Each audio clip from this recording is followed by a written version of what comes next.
बंटवारे के 2-3 साल बाद पाकिस्तान और हिंदुस्तान की हुकूमतों को ख्याल आया कि अखलाकी कैदियों की तरह पागलों का भी तबादला होना चाहिए, यानी जो मुसलमान पागल हिंदुस्तान के पागल खानों में हैं उन्हें पाकिस्तान पहुंचा दिया जाए, और जो हिंदू और सिख पाकिस्तान के पागल खानों में हैं उन्हें हिंदुस्तान के हवाले कर दिया जाए।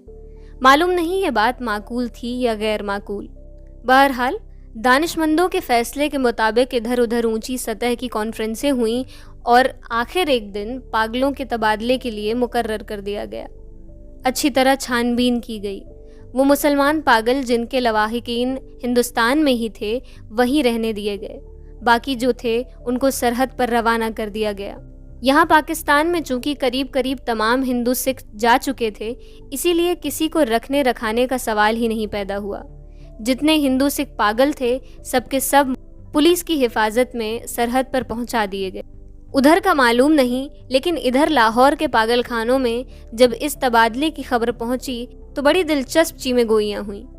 एक मुसलमान पागल जो 12 बरस से हर रोज बाकायदगी के साथ जमींदार पढ़ता था, उसने जब उसके एक दोस्त से पूछा, भोली साहब ये पाकिस्तान क्या होता है, तो उसने बड़े गौर फिक्र के साथ जवाब दिया, हिंदुस्तान में एक ऐसी जगह है जहां उस्तरे बनते हैं।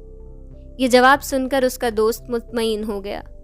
इसी तरह एक और सिख पागल ने एक दूसरे सिख पागल से पूछा, सरदार जी हमें हिंदुस्तान क्यों भेजा जा रहा है, हमें तो वहां की बोली नहीं आती।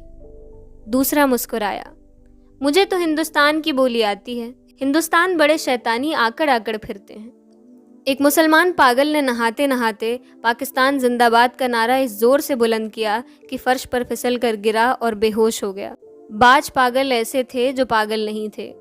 उनमें अक्सरियत ऐसे कातिलों की थी जिनके रिश्तेदारों ने अफसरों को दे दिलाकर पागल खाने भिजवा दिया था कि फांसी के फंदे से बच जाएं। ये कुछ कुछ समझते थे कि हिंदुस्तान क्या तकसीम हुआ और यह पाकिस्तान क्या है, लेकिन वे सही वाक़यात से बेखबर थे। अखबारों से कुछ पता नहीं चलता था और पहरेदार सिपाही अनपढ़ और जाहिल थे। उनकी गुफ्तगू से भी कोई नतीजा बरामद नहीं कर सकते थे। उनको सिर्फ इतना मालूम था कि एक आदमी मोहम्मद अली जिन्ना है जिसको कायदे आज़म कहते हैं। उसने मुसलमानों के लिए एक अलहदा मुल्क बनाया है जिसका नाम पाकिस्तान है। ये कहाँ है, इसका महल वकू क्या है, इसके मुतल्लिक वे कुछ नहीं जानते थे। यही वजह है कि पागल खाने में वे सब पागल जिनका दिमाग पूरी तरह माऊफ नहीं था इस मकसमे में गिरफ्तार थे कि वो पाकिस्तान में हैं या हिंदुस्तान में। अगर हिंदुस्तान में हैं तो पाकिस्तान कहाँ है, और अगर वे पाकिस्तान में हैं तो ये कैसे हो सकता है कि वो कुछ अरसा पहले यहाँ रहते हुए भी हिंदुस्तान में थे। एक पागल तो पाकिस्तान और हिंदुस्तान और पाकिस्तान के चक्कर में कुछ ऐसा गिरफ्तार हुआ कि ज़्यादा पागल हो गया। झाड़ू देते देते एक दिन दरख्त पर चढ़ गया और टहनी पर बैठकर 2 घंटे मुस्तकिल तकरीर करता रहा जो पाकिस्तान और हिंदुस्तान के नाजुक मसले पर थी। सिपाहियों ने उसे नीचे उतरने को कहा तो वो और भी ऊपर चढ़ गया। डराया धमकाया गया तो उसने कहा, मैं न हिंदुस्तान में रहना चाहता हूँ न पाकिस्तान में, मैं इस दरख्त पर ही रहूँगा। एक MSc पास रेडियो इंजीनियर में जो मुसलमान था और दूसरे पागलों से बिल्कुल अलग थलग बाग की ख़ास रविश पर सारा दिन खामोश टहलता रहता था, यह तब्दीली नमूदार हुई कि उसने तमाम कपड़े उतार कर दफादार के हवाले कर दिए और नंग धड़ंग सारे बाग में चलना शुरू कर दिया। यन्यूट के एक मोटे मुसलमान पागल ने, जो मुस्लिम लीग का एक सरगर्म कारकुन था और दिन में 15-16 मरतबा नहाता था, यकलख्त एक आदत तर्क कर दी। उसका नाम मोहम्मद अली था। चुनाचे उसने एक दिन अपने जिंगले में ऐलान कर दिया कि वह कायदे आज़म मोहम्मद अली जिन्ना है। उसकी देखा देखी एक सिख पागल मास्टर तारा सिंह बन गया। करीब था कि उस जिंगले में खून खराबा हो जाए, मगर दोनों को खतरनाक पागल करार देकर अलहदा अलहदा बंद कर दिया गया।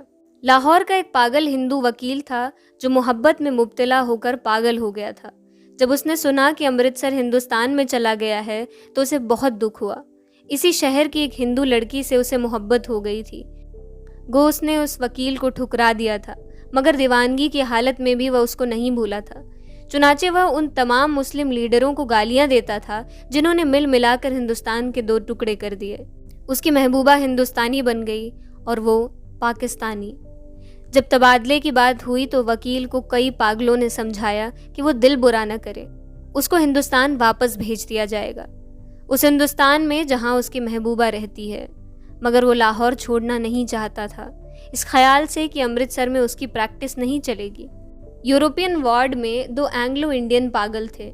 उनको जब मालूम हुआ कि हिंदुस्तान को आज़ाद करके अंग्रेज चले गए हैं तो उनको बहुत रंज हुआ।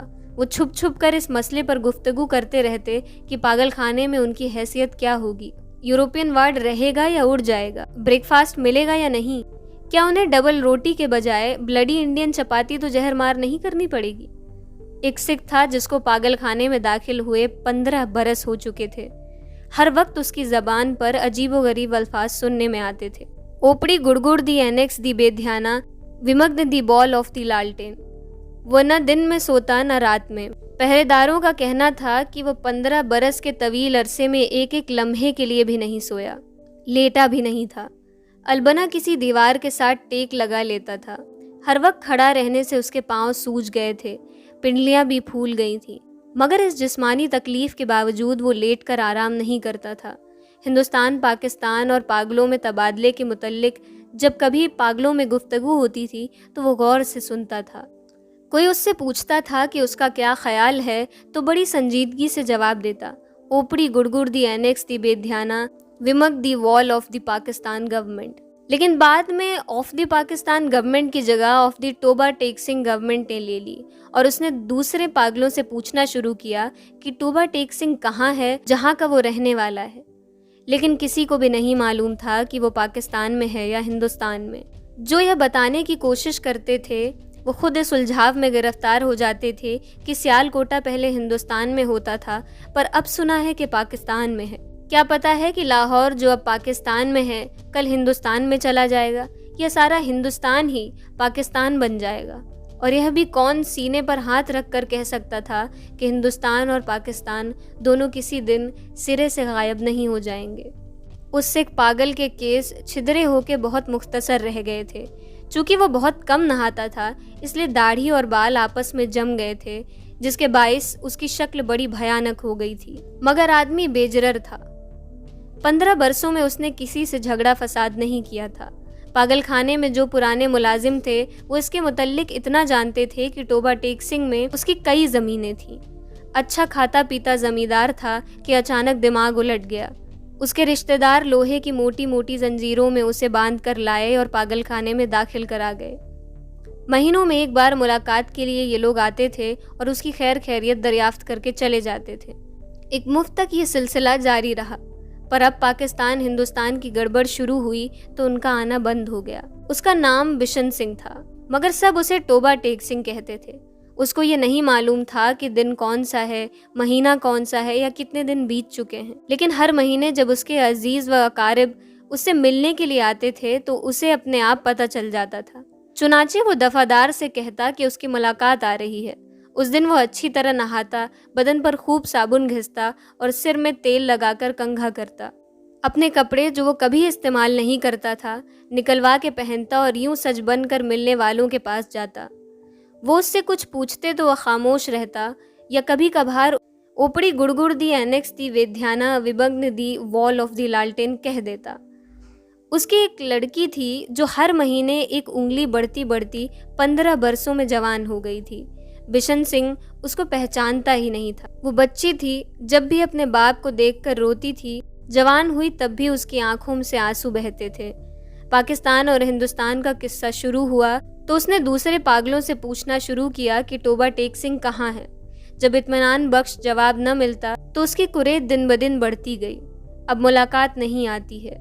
पहले तो उसे अपने आप पता चल जाता था कि मिलने वाले आने वाले हैं, पर अब जैसे उसके दिल की आवाज़ बंद हो गई थी जो उसे उनकी आमद की खबर दे दिया करती थी। उसकी बड़ी ख्वाहिश थी कि वो लोग आएं जो उससे हमदर्दी इजहार करते थे और उसके लिए फल, मिठाइयाँ और कपड़े लाएं। वो उनसे अगर पूछता कि टोबा टेक सिंह कहाँ हैं तो यकीनन वो उसे बता देते कि पाकिस्तान में है या हिंदुस्तान में, क्योंकि उसका ख्याल था कि वो टोबा टेक सिंह से ही आते हैं जहाँ उनकी ज़मीनें हैं। पागल खाने में एक ऐसा पागल भी था जो खुद को खुदा कहता था।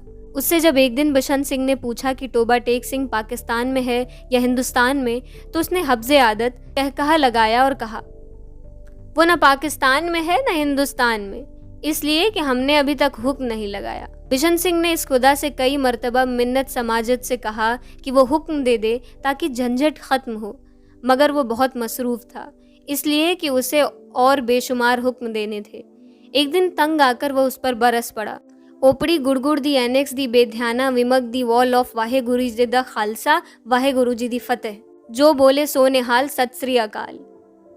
उसका शायद यह मतलब था कि तुम मुसलमान के खुदा हो, सिखों के खुदा होते तो ज़रूर मेरी सुनते। तबादले से कुछ दिन पहले टोबा टेक सिंह का एक मुसलमान दोस्त मुलाकात के लिए आया। पहले वो कभी नहीं आया था। जब बिशन सिंह ने उसे देखा तो एक तरफ हट गया और वापस आने लगा, मगर सिपाहियों ने उसे रोका। ये तुमसे मिलने आया है, तुम्हारा दोस्त फजलदीन है। बिशन सिंह ने फजलदीन को देखा और कुछ बड़बड़ाने लगा। फजलदीन ने आगे बढ़कर उसके कंधे पर हाथ रखा। मैं बहुत दिनों से सोच रहा था कि तुमसे मिलूं, लेकिन फुर्सत ही न मिली। तुम्हारे सब आदमी खैरियत से चले गए थे। मुझसे जितनी मदद हो सकी मैंने की। तुम्हारी बेटी रूपकौर। वो कुछ कहते कहते रुक गया। बिशन सिंह को कुछ याद आने लगा। बेटी रूपकौर? फजलदीन ने रुक कर कहा, हाँ वो भी ठीक ठाक है, उनके साथ ही चली गई। बिशन सिंह खामोश रहा। फजलदीन ने कहना शुरू किया, उन्होंने मुझसे कहा था कि तुम्हारी खैर खैरियत पूछता रहूं। अब मैंने सुना कि तुम हिंदुस्तान जा रहे हो। भाई बलबीर सिंह और भाई बधावा सिंह को सलाम कहना, और बहन अमृत कौर से भी। भाई बलबीर सिंह से कहना कि फजलदीन राजी खुशी है। वो भूरे भैंसे जो वो छोड़ गए थे उनमें से एक ने कट्टा कर दिया है, दूसरी के कट्टी हुई थी पर वो 6 दिन की ही होकर मर गई। और मेरे लायक जो खिदमत हो कहना, मैं हर वक्त तैयार हूँ। और ये तुम्हारे लिए थोड़े से मरुंडे लाया हूँ। बिशन सिंह ने मरुंडे की पोटली लेकर पास खड़े सिपाही के हवाले कर दी और फजलदीन से पूछा, टोबा टेक सिंह कहाँ है? टोबा टेक सिंह? उसने कतरे हैरत से कहा, कहाँ है? वहीं है जहाँ था। बिशन सिंह ने पूछा, पाकिस्तान में या हिंदुस्तान में? हिंदुस्तान में। नहीं, पाकिस्तान में। फजलदीन बौखला सा गया। बिशन सिंह बड़बड़ाता हुआ चला गया। ओपड़ी गुड़गुड़ दी एनेक्स दी बेध्याना विमग्नी वॉल ऑफ दी पाकिस्तान एंड हिंदुस्तान ऑफ दी। हाय फिटे मुंह। तबादले की तैयारियां मुकम्मल हो चुकी थी।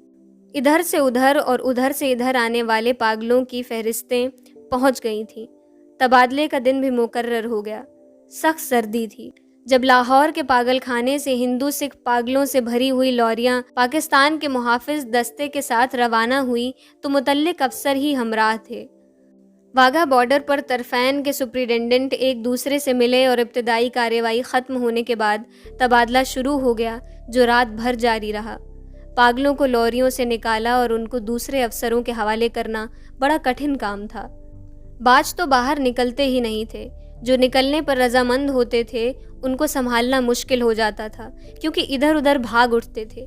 जो नंगे थे उनको कपड़े पहनाए जाते तो वो फाड़ कर अपने तन से जुदा कर देते। कोई गालियां बक रहा है, कोई गा रहा है, आपस में लड़ झगड़ रहे हैं, रो रहे हैं, बक रहे हैं। कान पड़ी आवाज़ सुनाई नहीं देती थी। पागल औरतों का शोरगोगा अलग था और सर्दी इतने कड़ाके की थी कि दांत बज रहे थे। पागलों की अक्सरियत इस तबादले के हक में नहीं थी, इसलिए कि उनकी समझ में आता था कि उन्हें अपनी जगह से उखाड़ कर कहाँ फेंका जा रहा है। चंद जो कुछ सोच रहे थे, पाकिस्तान जिंदाबाद के नारे लगा रहे थे। 2-3 मर्तबा फसाद होते होते बचा। कोई बाज मुसलमान और सिखों के नारे सुनकर तैश में आ गया। जब बिशन सिंह की बारी आई और वागा के उस मुतल्लिक अफसर उसका नाम रजिस्टर में दर्ज करने लगा तो उसने पूछा, टोबा टेक सिंह कहाँ है?